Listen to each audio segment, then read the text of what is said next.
오늘 하나님이 우리에게 주신 말씀 마태복음 5장 23절에서 26절입니다.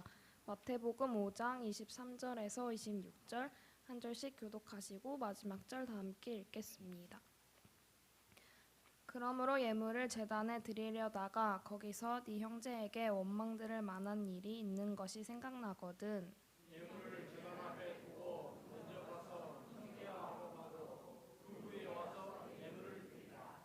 너를 고발하는 자와 함께 길에 있을 때에 급히 사화하라. 그 고발하는 자가 너를 재판관에게 내어주고 재판관이 옥리에게 내어주어 옥에 가둘까 염려하라. 진실로 내게 이르노니 내가 한 푼이라도 남김없이 다 갚기 전에는 결코 거기서 나오지 못하리라. 아멘. 이는 살아계신 하나님의 말씀입니다. 아멘. 인간의 역사는 용서와 나눔보다는 복수와 또 강탈의 역사다라고 할 수가 있겠습니다. 이 복수 또 보복의 인간상을 잘 보여주는 것이 이 가인의 6대 손 라멕이라고 하는 자가 말하기를 나의 상처로 말미암아 내가 사람을 죽였고 나의 상함으로 말미암아 소년을 죽였다. 나에게 피해를 주거나 나를 건들면 77배를 내가 보복하겠다라고 떠드는 것을 우리 창세기 4장에서 볼 수가 있습니다. 77배 보복하겠다. 근데 이게 결코 과장된 것이 아니고요. 그러한 보복이 인류 역사에 많은 흔적들을 남겨놓고 있습니다. 하나님을 떠난 사람들, 인간들의 특징은 복수와 보복이라고 한다면 하나님께 속한 이들의 이 특징은 용서와 용납인 줄 믿습니다. 에베소서 4장 32절에 보면은 서로 친절하게 하고 불쌍히 여기고 서로 용서하기를 하나님께서 그리스도 안에서 너희를 용서하신과 같이 용서하라 이렇게 말씀하고 계십니다. 베드로가 어느 날 예수님께 내게 죄를 범한 형제에게 몇 번을 용서하면 되겠느냐고 7번 용서하면 되겠죠? 라고 묻습니다. 당시에 랍비들이 3번까지는 용서해야 된다라고 말했기 때문에 베드로가 7번 용서하면 되겠죠? 라고 하면 칭찬을 받을 거라고 생각을 한 모양이에요. 그때 예수님께서 뭐라고 말씀하셨냐면 7번에 70번까지라도 할지라. 7에다가 70을 곱하면 490번인데요. 문자 그대로 490번만 하라는 것이 아니고 끝없이 용서하라. 끝까지라고 하는 의미입니다. 용서를 끝까지. 근데 이러한 이 무한한 용서가 과연 쉬운가? 용서해 보시려고 몸부림쳐 보신 분들은 아실 겁니다. 내게 상처를 주고 내게 피해를 준 일을 용서한다는 게 얼마나 어려운지 잘 아실 겁니다. 그런데 예수님께서 이렇게 말씀하셨어요. 그 어떤 잘못도 용서 못할 것이 하나 없다. 그 어떤 잘못도 용서 못해 줄 것이 하나 없다. 왜 그런가? 우리는 이미 영원한 용서, 무한한 용서, 믿을 수 없는 용서를 우리는 받았기 때문인 줄 믿습니다. 예수님께서 이러한 비유를 우리에게 들려주시는데요. 어느 이 왕이 10,000달란트 빚진 자를 탕감해 주는 비유의 이야기를 해주십니다. 10,000달란트. 예수님이 숫자로 얘기하셨으니까 이걸 우리 지금 현실로 한번 환원을 해보겠습니다. 이 10,000달란트라고 했는데 한 달란트는요 6,000데나리온이에요. 한 데나리온은 하루 품삯입니다. 그러니까 하루 임금이에요. 한 10만 원 정도 잡으면 되겠죠. 그러면은 6,000데나리온은 우리가 하루니까 1년이 365일 한 300일 일한다고 한다면 6,000이니까요 300에 10년이면 3천이죠. 거기다가 6천이 되면은 그 6천 데나리온은 20년의 품삯이 되는 겁니다. 20년. 그러니까 6천 데나리온은 한 달란트. 그리고 그것은 20년의 이 월급이다. 한 20년의 월급을 대략 따져보면 10만 원씩으로 하면은 한 6억이 됩니다. 6억. 그러니까 6억 갖다 주면은 뭘로 바꿔준다고요? 한 달란트로 바꿔주는 거예요. 그러니까 6억 들고 가시면은 달란트 하나 바꿀 수가 있는 겁니다. 근데 1만 달란트라고 하면은 6억에다가 뭘 곱해야 해요? 그러면 얼마가 될까요? 예, 계산 빠르시네요. 6조가 됩니다. 그러니까 이것이 의미하는 것이 뭐냐면 상상도 할 수 없는 큰 금액, 도무지 갚을 수 없는 것을 탕감받았다. 이 큰 빚을 탕감받았으니까 너무 기뻐가지고 눈물과 감격 속에서 집으로 향하고 있었습니다. 왕으로부터 탕감받은 자가 너무너무 기뻤어요. 그런데 마침 저 멀리서 누군가를 본 거예요. 딱 걸렸다. 100데나리온 빚진 자. 아까 데나리온은 하루 품삯이라고 했습니다.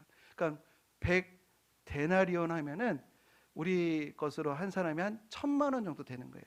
1,000만 원 빚진 자를 잡은 거예요. 내 1,000만 원 떼먹고 도망간 자, 외나무 다리에서 딱 만난 겁니다. 너 잘 만났다. 내 돈이 어떤 돈인데 내 돈을 떼어먹어. 순간 치밀어 오르는 이 복수의 마음이 그 무한한 탕감을 완전히 삼켜버렸어요. 그래서 멱살을 잡고 목을 비트면서 이 미꾸라지 같은 놈, 내 돈이 무슨 돈인데 내 돈을 떼어먹어. 그때 이 빚진 자가 무릎을 꿇고 눈물로 호소합니다. 한 번만 내게 말미를 더 주면 반드시 내가 갚겠습니다. 얘 이놈아, 한 번 속지 두 번 속냐? 너 갚을 때까지 절대로 놓아줄 수가 없다. 이 몹쓸 것. 그래서 감옥에 쳐놓은 거예요. 근데 이 광경을 누가 지켜본 모양입니다. 야, 저 사람 어떻게 저럴 수가 있을까? 너무 어이가 없다. 자기는 1만 달란트 탕감받았는데 100데나리온 빚진 자를 저렇게 어쩜 저렇게 거칠게 세울 수가 있고 감옥에 넣을 수가 있는가? 너무도 인정 없는 모습에 충격을 받은 모양인지 왕에게 보고를 합니다. 그때 왕이 그를 다시 불러요. 나는 너를 불쌍히 여겼는데 너는 그를 불쌍히 여기지 못하느냐? 나는 무한한 은혜를 주었건만 너는 은혜를 베푸지 못하느냐? 나는 갚을 수 없는 용서를 베풀었는데 너는 베풀 수 있는 용서도 줄 수가 없느냐? 너가 불쌍히 여기지 않고 감옥에 넣었으므로 너도 빚을 다 갚을 때까지 감옥에서 나오지 못하리라. 너의 탕감은 무효다. 이런 비유의 말씀을 하시면서 예수님께서 다음 같은 결론을 맺으십니다. 너희가 각각 마음으로부터 형제를 용서하지 아니하면 나의 하늘 아버지께서도 너희에게 이와 같이 하시리라. 너희가 용서하지 않으면 하나님도 이와 같이 하시리라. 우리가 왜 용서하지 못할까요? 그것은 하나님의 놀라운 은혜를 망각하고 있기 때문에 그렇습니다. 하나님의 용서와 사랑을 모르니까 형제에 대한 용서에서 멀어지게 되고, 형제에 대한 용서에서 멀어지면 하늘 구원도 멀어진다고 하는 엄중한 말씀을 예수님께서 우리에게 주고 계셔요.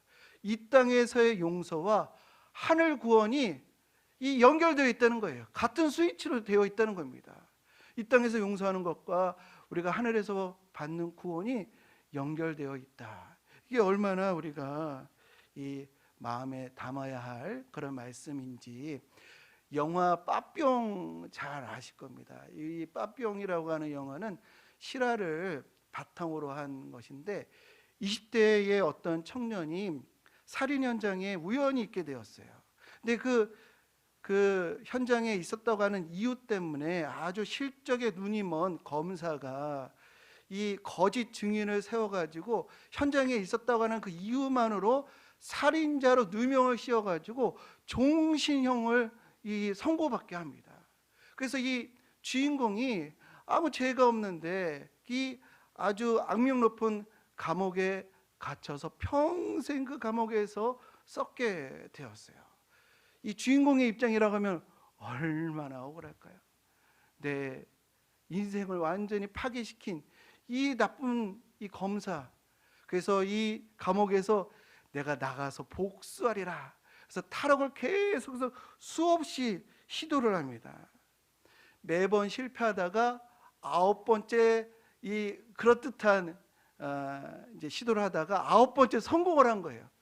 그게 이제 14년이 흘렀을 때 9번째 탈옥에 성공을 해서 밖으로 나가게 됩니다. 또 시간이 좀 지나가지고 공소시효까지 다 지나게 되었어요. 그래서 완전히 그의 몸이 자유롭게 되었습니다. 그래서 드디어 내 원수 같은 그 검사 내가 복수하리라. 그런데 복수하러 가는 도중에 어떤 사실을 깨닫게 돼요. 야, 내가 육체로는 자유케 됐는데 아직까지도 내 마음은 미움의 감옥 속에 갇혀 있구나. 내가 탈옥을 했는데 이 마음은 탈옥하지 못했구나라는 것을 깨닫게 되면서 복수보다는 영혼의 자유를 선택하게 됩니다. 이 빠삐용이 나비라고 하는 이 뜻인데요. 그의 몸에 이 나비의 문신을 보고 별명이 붙은 것인데, 그가 복수보다도 용서를 선택했을 때 그의 영혼이 기어다니는 애벌레의 상태가 아닌 나비가 되어 하늘을 날게 되었다. 하늘에 계신 하나님께 나아갈 수 있게 되었다라고 독백하는 것이 원작의 내용입니다. 마태복음 18장 35절, 내가 형제를 용서하지 않으면 하늘 아버지도 이와 같이 하시리라. 이 경고의 말씀, 그것만으로도 내가 용서를 해도 이게 복이 되는데, 그보다도 나에게 주신 하나님의 은혜, 이 죄인을 불쌍히 여겨주신 하나님의 궁절, 그것을 생각해서 용서하고 용납하는 저와 우리 모든 성도님들 되시기를 주님의 이름으로 간절히 축복합니다. 우리가 예수님의 십자가 묵상하면요, 은혜가 솟습니다. 그 은혜의 능력으로 우리 그리스도의 신정으로 용서하는 저와 우리 모든 성도님들 되시기를 주님의 이름으로 간절히 축원드립니다. 오늘 주신 본문은요, 우리가 용서하는 것과 짝을 이루는 그런 본문이라고 할 수가 있겠습니다. 용서하는 것과 짝을 이뤄서 용서를 구하는 내용이에요. 용서를 구하는 내용. 본문을 보면은 5장 23절에 보면은 예물을 제단에 드리려다가 형제에게 원망 들을 만한 것이 생각이 나거든. 예배 드리기 전에 예배 드리는 게 우선이 아니고 먼저 그 형제에게 가서 용서를 구하고 화목하고 나서 예배를 드릴 때 그 예배를 하나님 기뻐하신다. 그렇게 예배 드릴 때 가인의 예배가 아니라 하나님이 받으시는 아벨의 예배가 될 수 있다라는 말씀을 하신 겁니다. 우리 성도님들, 미투라고 하는 거 잘 아실 겁니다. 이 미투라고 하는 것이 원래 의미에서 다른 의미가 더 쓰여진 거 잘 아실 겁니다. 누가 미투했대 그러면 그 의미를 잘 아시죠? 원래 뜻은 나도 그렇다라고 하는 것인데, 오늘날 사회적인 의미는 뭐냐면 이 성추행 당한 거 내가 아주 참고 소가리를 했었는데 나도 용기를 내어서 나도 피해자입니다라고 밝히고 저 아닌 척하는 저 가해자를 벌 주세요라고 하는 운동이 바로 미투인 겁니다. 이 대한민국의 미투 운동의 첫 포문을 연 사람이 누구냐면 바로 서지원 검사라고 하는 분인데, 그분이 어느 방송에 나와서 이 선배 검사가 장례식장에서 성추행을 했는데 그때 너무 견디기 어려운 수치심을 느꼈다는 거예요. 그래서 괴로움으로 살다가 참다 열받아가지고 내가 방송에 나와서 내가 얘기한다는 겁니다. 근데 왜 열받았냐면 그 가해자가 종교에 기여를 해서 회개하고 구원받았다고 간증을 하는 것을 내가 우연히 보고 너무 그냥 화가 나서 내가 미투하는 것이다, 이런 얘기를 하는 거예요. 그래서 결론적으로 하는 말이, 회개는 하나님께 하는 게 아니고 피해자에게 직접 해야 되는 거 아니에요? 이렇게 우리 기독교인들에게 묻는 것이었어요. 이를 또 방송국에서 그 가해자라고 하는 분의 교회를 또 그냥 샅샅이 뒤져가지고 영상을 다 뒤져가지고, 이분이 세례받는, 이 교회는 세례받는 분들에게 간증을 시키거든요. 세례를 준 다음에 간증하는 영상을 또 캡처를 해가지고 방송에 쏘았어요. 그래서 이분이 방송에서 제 많은 저에게 이처럼 큰 은혜를 주신 거, 용서해 주신 거 감사와 찬양을 올려드립니다, 이게 나온 거예요. 미투, 피해자, 가해자, 그러면서 용서받았다고 하는 이런 모습이 나왔을 때 세상이 우리 교회를 어떻게 볼까요? 세상이 우리 기독교 신앙을 어떻게 볼까요? 근데 우리 성도님들, 세상이 이거를 어떻게 보나, 세상 사람들 이것을 어떻게 생각하든 탕자 같은 자가 세상에 속해 있다가 다시 하나님 앞에 나와서 회개하고 자복하고 회개의 세례를 받으면 하나님은 그에게 구원을 약속해 주신 줄로 믿습니다.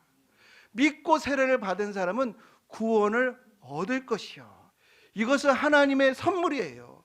우리의 것이 아닙니다. 우리의 입장에서 옳고 그르다 말할 수 있는 것이 아닙니다. 에베소서 2장 8절, 믿음으로 말미암아 구원을 받았다, 하나님의 선물이다, 너희들이 따질 게 아니다. 그리고 예수님이 왜 참혹한 십자가를 지셨는가? 누구든지 주의 이름을 부르는 자에게 구원을 주시기 위해서 십자가를 지셨다라는 겁니다. 이 놀라운 복음, 이 중생의 복음, 이 값없이 주시는 이 은혜가 왜 갑자기 값싸 보일까요? 이 놀라운 이 은혜가, 이 하나님의 이 놀라운 이 섭리가, 이 구속사가 왜 싸구려처럼 보일까요? 그 이유가 뭘까요? 왜 이 놀라운 복음이 사람들로부터 조롱을 받을까요? 그 이유는요, 성령께서 생각나게 해주시는데 그 성령의 음성을 소멸하기 때문에 그렇습니다. 고린도전서 12장 2절에 성령이 아니고서는 예수를 주로 시인할 수 없다고 하셨어요. 예수를 믿는 이들에게는 성령이 계십니다.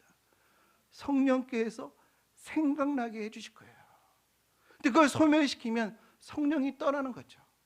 우리 안에 거룩한 영이 없는데, 그리스도가 없는 복음, 십자가의 정신이 없는 복음, 이게 값싼 거 아니면 뭐가 되겠습니까?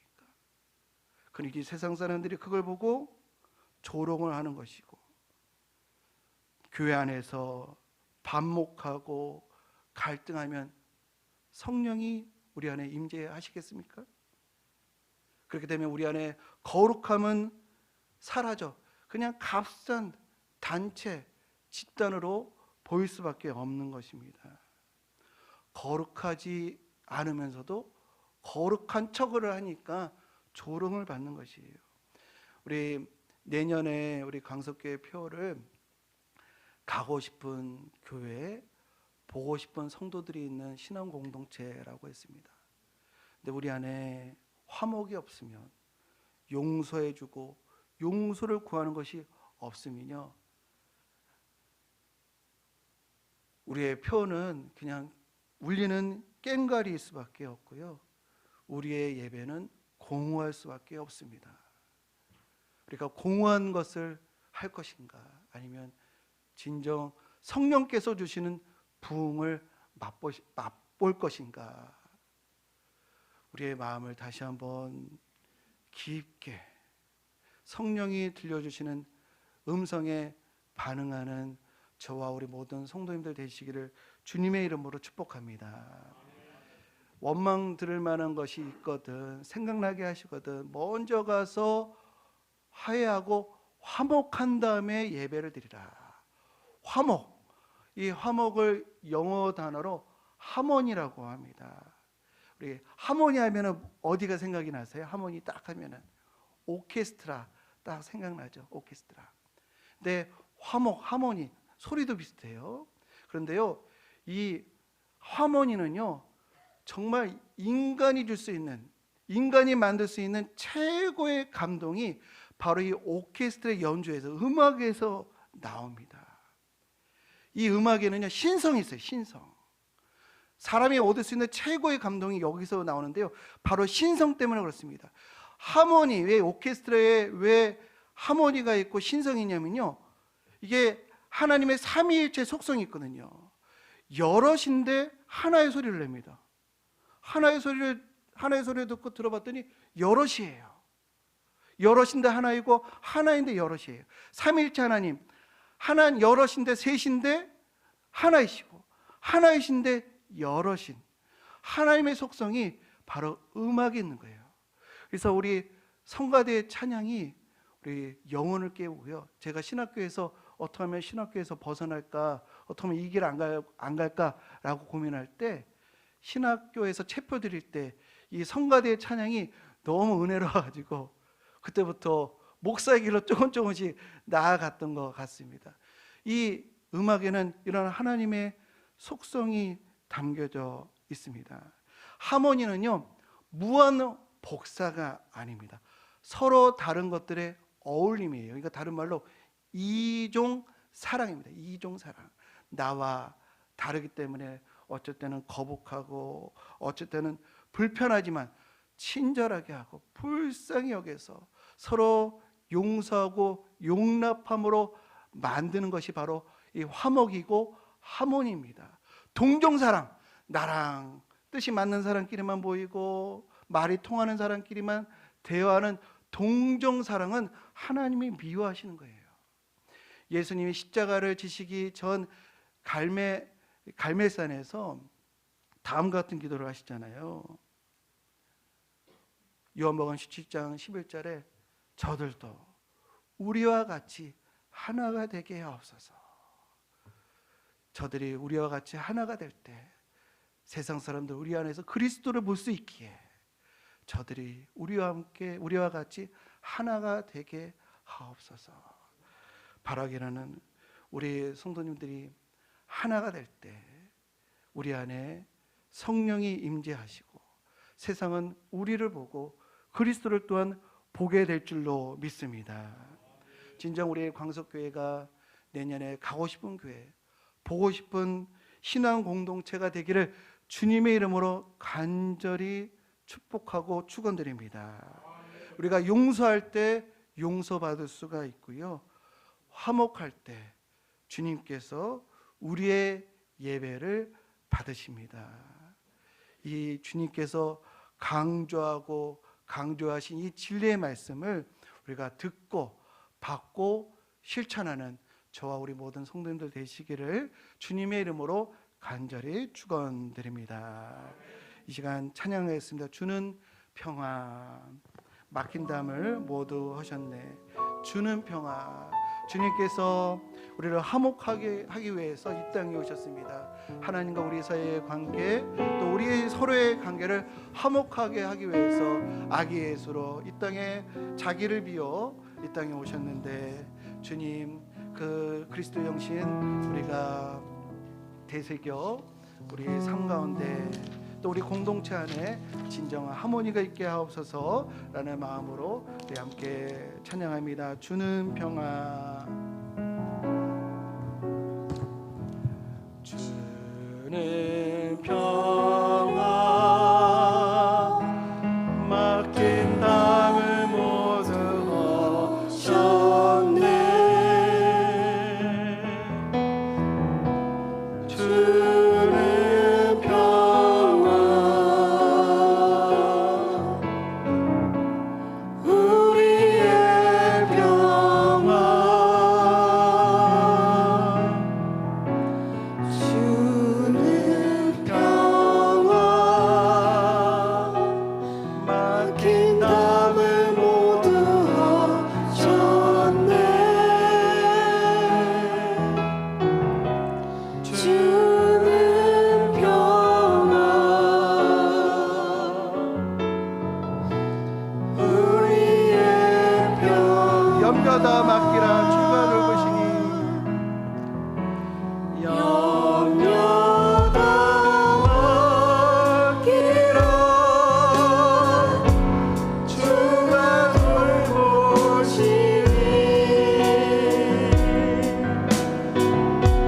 주는 평화, 우리의 평화,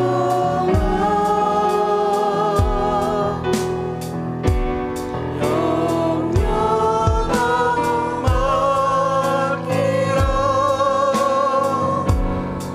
주가 돌보시니, 주는 평화, 우리의 평화. 이 시간에 우리 주님의 사랑과 용서가 우리의 삶을 하나의 송두리째 변화시켜 나도 주님과 같이 용서하고 용납하고 화목할 수 있도록 인도하여 주옵소서. 성령께서 생각나게 하거든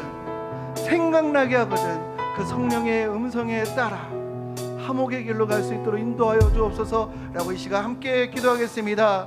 주여 주여 주여. 하나님, 성령께서 우리에게 오셔서 생각나게 하실 때 하나님 그 성령의 음성을 소멸하지 않도록 인도하여 주옵소서.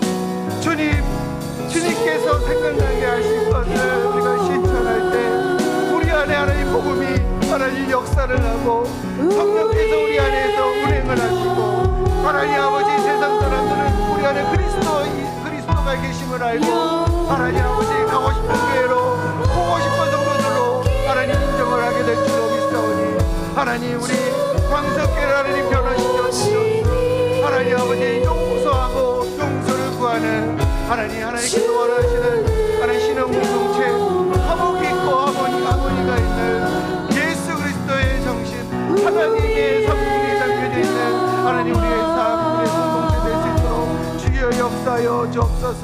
우리의 마음을 하나님 아버지 고쳐주시고 만져주시고 역사하여 주셔서 진정 하나님 아버지 용서하고 용납하고 화목하고 친절히 대하고 불쌍히 여기고 그리스도 안에서 하나님께서 우리를 용서해 준 것처럼 우리도 이웃을, 우리 형제들을 용서해 줄 수 있는 저희들 될 수 있도록 주님 다스려 주옵소서. 하나님 함께 주옵소서.